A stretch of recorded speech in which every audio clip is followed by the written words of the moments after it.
بسم الله الرحمن الرحيم السلام عليكم ورحمة الله وبركاته كلنتي وعن أو ونكسن داود الكسود وهذا برنامج حساب بدنا لا ترتك على بورك جناسك شعبها هذلك اللي بدأ كون يلا لباتن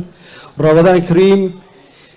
waxaan si diiran soo dhaweynayaa dhammaan baa ka qayb qaatayaasha barnaamijkan inta daawanaysa inta kale warbaahinta kala socota iyo guud ahaan bacid kasta oo gacan ka geysatay barnaamijka tartanka hal-abuurka ganacsiga Jamhuuriyadda Soomaaliland oo ay ku tartamayaan dhammaanba jaamacadaha kala duwan ee dalka in badan oo kamid ah iyadoo lagu tartamayo in ka badan dhowr iyo 20 mashruuc barnaamijka ayaan gudagali doonaa waxaan jecelahay xubnaha guddiga inaad ila soo dhaweysaan waxaan u yeedhi doonaa madaxa barnaamijka tartanka hal-abuurka ganacsiga jaamacadaha dalka Professor Mubarak Ibrahim R waxaan u yeedhi doonaa xubnaha guddiga waxaan ugu horeysiin doonaa Ismaaciil Aadan Meecaad waxaa kaloo u yeedhi doonaa Cabdiraxmaan Cali Xirsi Buraale mayti waxaan u yeedhi doonaa xubinta guddiga ugu dambaysa Cabdi Yuusuf R waa kuma Cabdi Yuusuf R Cabdi Yuusuf R waa ganacsade waxa uu 15 sano ee u dambeeyay ahaa maamulaha guud ee shirkadda caanka ah ee Sagaljad waxa uu hore uga soo shaqeeyay shirkaddii Bitag oo uu ahaa madaxa suuqgeynta iyo iibka shirkadda MSG Trading Company oo uu iyadana ahaa madaxa iibka waxa uu Cabdi digriga koowaad ku qaatay maamulka iyo ganacsiga waxaanu hadda wadaa digrigii labaad waa kuma Cabdiraxmaan Cali Xirsi Cabdiraxmaan Cali Xirsi waxa uu shahaadada heerka labaad ee masters ka qaatay jaamacad ku taala dalka Malaysia waxaanu ku takhasusay arrimaha maamulka iyo ganacsiga waxa uu ka soo shaqeeyay hay'adda PSI oo uu maamulayay mashaariic kala duwan sidoo kale wuxuu ka soo shaqeeyay hay'adda Africa Education Trust iyo Handicap International Cabdiraxmaan waa aasaasaha iyo gudoomiyaha shirkadda Hasi Consultant oo hadda ka shaqeysa dhammaan geeska Afrika isla markaana xarumo ku leh magaalooyinka Hargeysa Jigjiga iyo Muqdisho waa kuma Ismaaciil Meecaad Ismaaciil Meecaad wuxuu shahaadada heerka labaad ee masterta ka qaatay jaamacad ku taala magaalada London Ismaaciil waxa uu ka mid yahay maamulka sare ee shirkadda Meecaad Group waana aasaasaha xarunta tababarka iyo shaqaabuurka dhalinyarada ee loo yaqaano Borama Job Center taas oo kumanaan dhalinyaro ahi xirfado iyo carbis shaqaba kaga faa'iideysteen Ismaaciil Meecaad waa aqoonyahan ganacsato ah oo aqoon iyo khibrad durugsanba u leh maamulka hogaaminta iyo hal-abuurka waa kuma Mubarak Ibrahim R Mubarak Ibrahim R waa hal-abuuraha iyo madaxa barnaamijka tartanka hal-abuurka ganacsiga waana gudoomiyaha jaamacadda Badar waxaan gudagali doonaa barnaamijkeena xisaab badan ee tartanka hal-abuurka ganacsiga ee jaamacadaha dalka barnaamijkan oo maraya meelihii ugu xisaab badnaa waxaan u yeedhi doonaa kooxda u horeysa ee habeenkan caawa tartanka ka qayb geli doonta waa koox ka socota jaamacadda Rift Valley oo ku tartamaysa barnaamijka la yiraahdo Hasa Poultry Farm waxaan jecelahay ardayda ku socota jaamacadda Rift Valley ee mashruuca soo tahay halkan yimaadaan waad soo dhaweynaya ardayda ka socota jaamacadda Rift Valley waxaad taagantihiin wareegii afraad baad ka qayb galaysaan waxaad la tartami doonaa 4 group oo kale afartaasi group waxaan rajaynayaa inaad ka soo dhex bixi doontaan waxaan dhamaantiin idin rajaynayaa inaad guuleysataan halka waxaad ku haysan magacaaga saddexaad أنا علي موسى ana iyo kula socda سكرية حرير كاين ana iyo sakariye waxaan idin rajaynayaa inaad guuleysataan marka horeysa 3 daqiiqad halkan ku haysataan waxaad soo bandhigi doontaan mashruucaad ku tartamaysaan Hasa Poultry Farm kadibna xubnaha guddigan qiimeedii weydiin doonaa inta wixii ka dambeeyay waxaad u gudbi doontaa wareegyadii kale waxaan jecelahay ku soo dhaweey mikrofoonka السلام عليكم آدم دين سلام دمان حبناها ganacsatada sharafta badan la yaarday magacaygu waa Hana Cali Muuse waxaan ka socdaa jaamacadda Rift Valley projectkayga ama businesskayga caawa ay difaacan doona ama aan soo bandhigi doona waxa weeyaan Hasa Poultry Farm marka aanu eegnay gaabo badan oo jira waxaanu halkan go'aan ku gaarnay inaan projectkayga ka dhigno inaanu digaaga u isticmaalno inaan maxay ahayd tolay beedkii iyo sidoo kale hilibkiiba ka soo saarno beedka iyagoo jiraan kamaniyo badan oo businessyo badan oo jira anagu waxaan different kaga nahay ama kaga duwan nahay gadaal baan ka sheegi doonaa sidoo kale hilibkan anagu soo saari doonaa sababtan hilibka oo doorno waxa weeyaan hilibka badanka wuxuu nooga yimaadaa dibaduhu inooga yimaadaa marka waxaan sameynaynaa inaan bootrigii sidoo kale eggii iyo miidkii soo saarno annaga oo raaci doona habab kala duwan aad baad u mahadsan tahay waxaan kugu hambalyeynaa inaad si fiican usoo koobtay barnaamijkaagii 3 minute aad ka yareysay weliba waxaan eegi doonaa xubnaha guddiga bal barnaamijkaa soo bandhigayso ee ah digaagii inaad beedkiisii iyo hilibkiisii baad wax soo saar ka samaysaan bal dhibcaha horeeya ku bixiyaan ismaaciil aadan meecaad waxaan jeclay bal kooxda ka socotaa Rift Valley ku tartamaysa mashruuca Hasa Poultry Farm maxaa kaaga baxay ma qiimayntii u horeeyay mashruucaasi soo soo bandhigay maxaad siisay bismillaahir rahmaanir rahiim marka hore teamka jaamacadda ka socda aad baan u soo dhaweynayaa nasiib wanaagsan u rajeynayaa wareega koobaad waxaan isleeyahay qolkiiba 45 baan siiyay aad baad mahadsan tahay Cabdi Yusfar barnaamijkaasi runtii maaha barnaamij ku cusub Somaliland dad badan baa poultry iyo beedka iyo hawlihiisa ka shaqeeya anigoo eegaya markaa shuruudihii lagu xuleeyay ganacsiga boqolkiiba 35 waa tahay Cabdiraxmaan Xuseen marka koowaad waan hambalyeynayaa waanan u ducaynayaa ilaahay inuu u fududeeyo hawsha fikirkeeda ay keeneen oo runtii hawl aad u fiican ah waxaan siinayaa marka koowaad 45 waa tahay aad baad u mahadsantihiin waxaad ka gudubteen hane iyo sakariya qaybtii u horeysay qiimeynta xubnaha guddiga 15 daqiiqo ayaan halkan 10 daqiiqo marka hore idin bilaabi doonaa inaad barnaamijkeena ku difaacdaan wixii su'aalo la idinka weydiiyo dhinaca ganacsiga ku saabsan xubnaha guddiga khubadda ganacsiga ayaa idin weydiin doona haddii ay u baahdaan hadhow iyagu 5 bay ku darsan doonaan ama su'aalaha ay ka bogan waayaan waxaan idin kala baxayaa adinka iyo xubnaha guddiga Cabdiraxmaan Al Hirsi waan ku bilaabayaa in su'aasha horeysa aan siiyo mar labaad waan idin hambalyeynayaa waa mashruuc runtii fiican in productionka iyo wax soo saarka dalka maaragtay laga qayb qaato su'aashan idin weydiinaya waxa weeyaan waxaad tidhaahdeen hilibka iyo beedka ayaanu samaynaynaa digaaga tirada digaaga halkan ku qoranna waxaan walow ay track changes ku jiraan oo waxaan u maleynayaa 1,000 meelahaas inaad sheegteen so 1,000 neef oo digaagii beed intee leeg baa laga samayn karaa hilib intee leeg ayaa laga samayn karaa bismillaah aad baa u mahadsantahay horta annaga priority nooguma jirin beedka laakiin waxaan doonaynaa inaanu hilibka muhiimadeedu inaan hilibka ku soo darnay kunka digaaga 3 bilood oo horeeya nooguma jirto balaanika inaanu soo saarno maxaa la yiraahdaa beed ama wax soo saar maadaama digaaga aanu ka soo iibsanayno ama aanu soo Ethiopia kala kunka mar ka soo qaadanayno iyagoo yar haddii iyagoo weyn la soo qaado markaa ama dhalmadii wadaba environmentkii inay la qabsan waayeen baa laga yaabaa marka iyagoo yaryar baan soo qaadaynaa input baan gelinaa 3 bilood ugu horeeya insha Allah taala inta wixii ka dambeeyana waxaanu markay 3 weeks 3 months markay dhamaadaan wax soo saarkoodii beedka bilaabmaya waxaanu doonaynaa inaanu 3 stages soo gaarsiino maadaama kunkii aanan rabin in markii kunkii noo soo baxo ama beedkii aanan markiiba qalin digaagadii inaanu iyadii isku celino maxaa la yiraahdaa kunkoodii aanu ku fadhiisino maybe wax laga yaabaa 20% in la lose karayno laakiin 80 kale beedka ahaa uu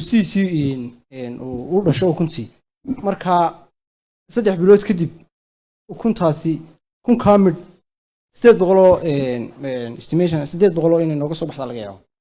waxaan rabaa inaan fahmo business modelkiina ama qaabka waxa aad u shaqaysanaysaan waa sababtaan idin weydiinayo hilib iyo beed sax tusaale ahaan haddii 1,000 neef oo digaaga aad beed ay ku wada dhalaan waa 1,000 xabo oo kuna maalintii si maalin kastana ma dhalayaan yani sida caadiga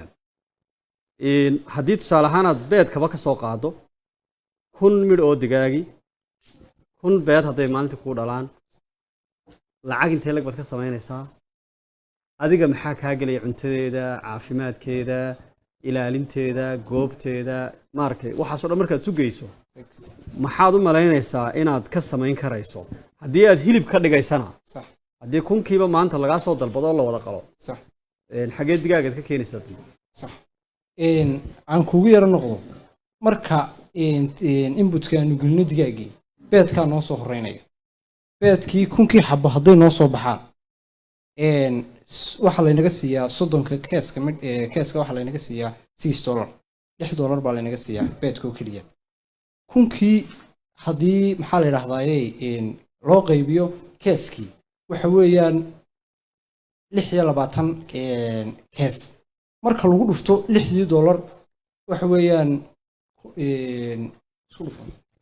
marka adigu waxa laga yaabaa soddonkii imaka $6 soddonka midhe ee keeska $6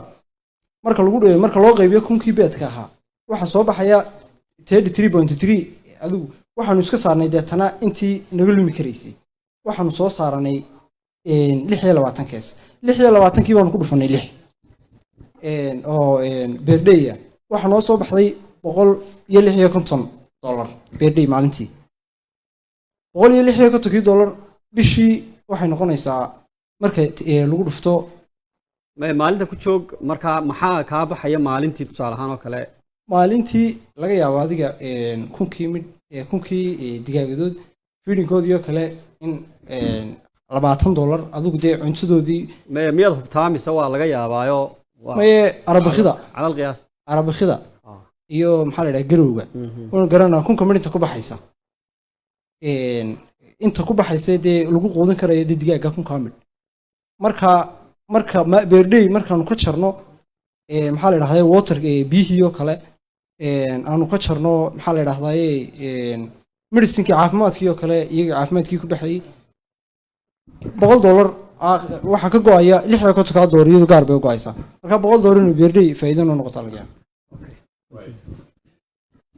saddex su-aalood baan ku weydiinayaa ama idin weydiinayaa halkan waxaa kusoo qorteen capitalka guud ama investmentka guud ee loo baahan yahay inuu yahay 13,000 iyo 300 soo saama tartankanna lacagta lagu tartamaya intaa aad bay uga yartahay xaggee ka keenaysaan lacagta kale isbedelku wuxuu dhucun baan u malaynayaa shalay haddaa shalay unbuu dhahay maanta baanu loo soo diray kadib anigu dib baan usoo bedelay balweysulkii dib baan usoo diray okay waay su-aasha labaad waxa weeye ganacsigan aad soo bandhigteen waa ganacsi runtii muhiima oo shaqaynaya laakiin isweydiintu waxay tahay competitionka ama tartanka suuqa ka jira aad buu adagay waayo shirkado ka waaweyn tanad wadaan oo lacago qayr caadiya haysta oo idinka capital badan oo idinka khibrad badan ayaa iyaguna suuqa ku jira oo labaduba ka ganacsada beedka iyo hilibkaba sidoo kale waxa ku furan suuqan mid dibadeed oo waad ogtihiin oo digaaga hilibkiisa waxa laga keenaa meelo aad u fogfog oo iyagoo ayaa laynoo keenaa sidee u waajahaysaan tartankaasi adag ee suuqa idinkaga furan ama ka jira horta koobaad aan ku horeeye sidaan ku qaaqlayno competitorska waddanka dhexdiisa iyagu xabadii beeda waxa la siiyaa 2,500 annagu waxaanu sameynaa low cost baan ka dhigaynaa intaan suuqa soo galayno si aan u qaadano customer badan sidoo kale kan dalka banaankiisa in laga keeno hilibka waxaan doonaynaa inaan waddanka kaba saarnaba oo waddanka gudihiisa lagu sameeyo hilibka waay haddii aan su-aashayda saddexaad waxay ka farcamaysaa unta waxaad tidhaahdeen low cost baanu ku iibinaynaa ama low price baanu ku iibinaynaa qiimo jaban bal waxaa noo yaro sharaxdaan tartankan waxyaabaha u aasaaska waxa ka mid ah inuu ganacsigu ganacsi faa'iido samayn karaya uu yahay bal idinkoo aad u soo koobaya oo waqti koobanna aynu haysanno nagu qanciya inuu ganacsigani idinkoo duuduubaya oon xisaab badan gelaynin waxa beermantaad iibin kartaan kharash waxa idinka baxaya riskiga uu leeyahay haddii iibkaasi iman waayo khasaaraha sidee u manage garaynaysaan bal nagu qanciya inuu yahay ganacsi faa'iido leh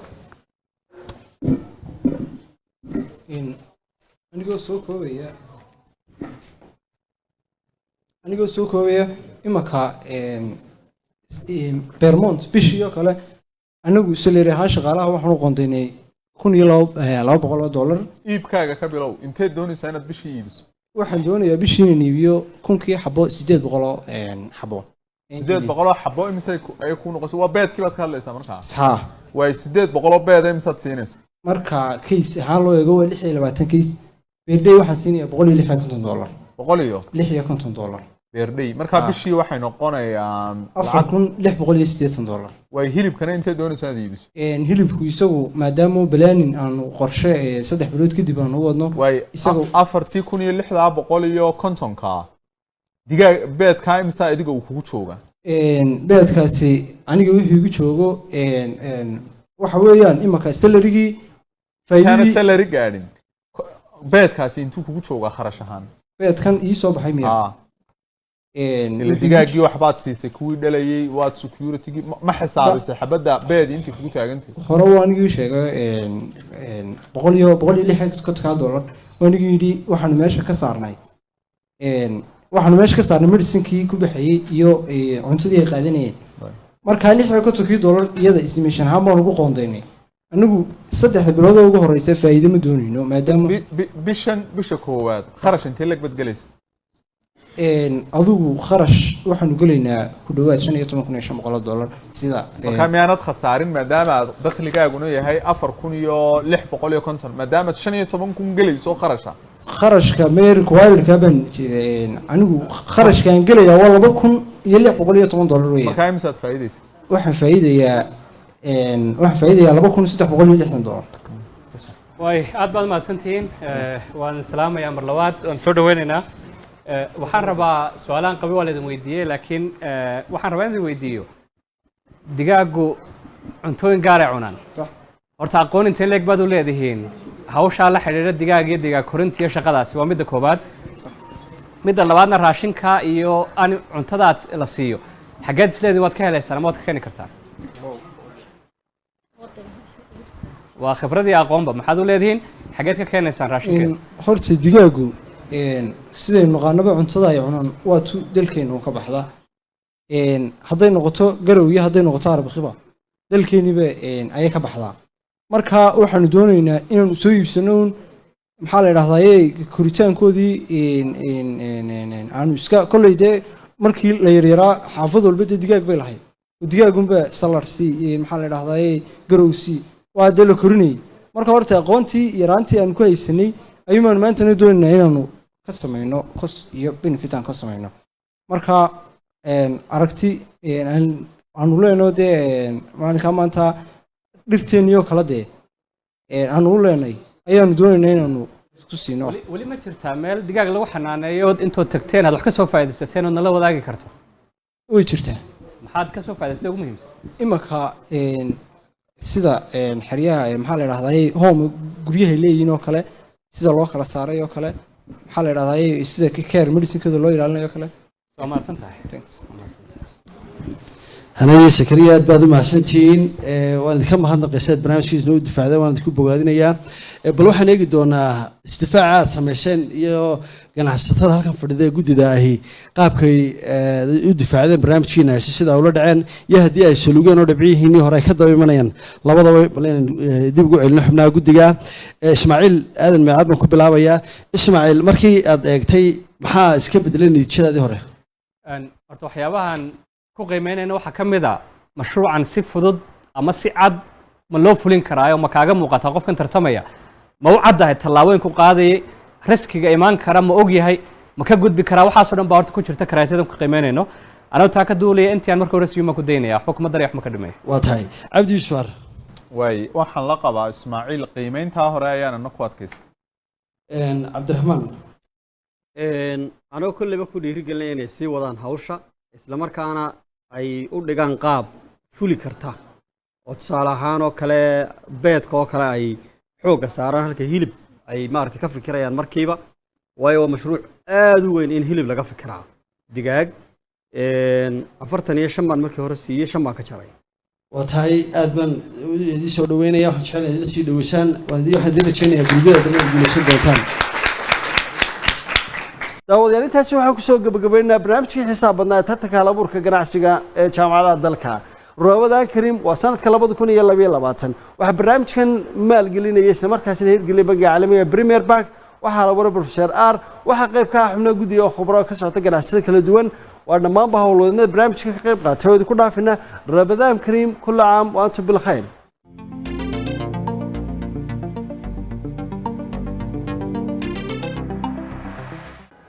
walaal safarkaygii turkiga saacadaa ka hadhay lacagta intaa leegna safar lama geli karayo waxaan doonayaa lacagta inaan kuu sii dhiibo si aad iiga soo daba dirto waa dahooy taleefonka carruurta kula haystee hayga qaban waaye walaalay sodagii ilbaxa ahaa si kaa noqotay maanta had maa laga tegay wararka aad ka sheekeynayso maxaa lacag lagaa soo daba dira iyo taleefon aad ka soo hadasho kugu howlay soo tan Premier Bank noqotay howl fududayn oo halkii aad tagtaba xoolahagay ku daba sidaysaa oo aan koon baaba ku leeyahay lacagtaan dhigtee ma iyaga iga soo daba diraya bal ina mari kusoo dhawaada Premier Bank maxay idinka caawiyaa eedda Mastercard baan u baahana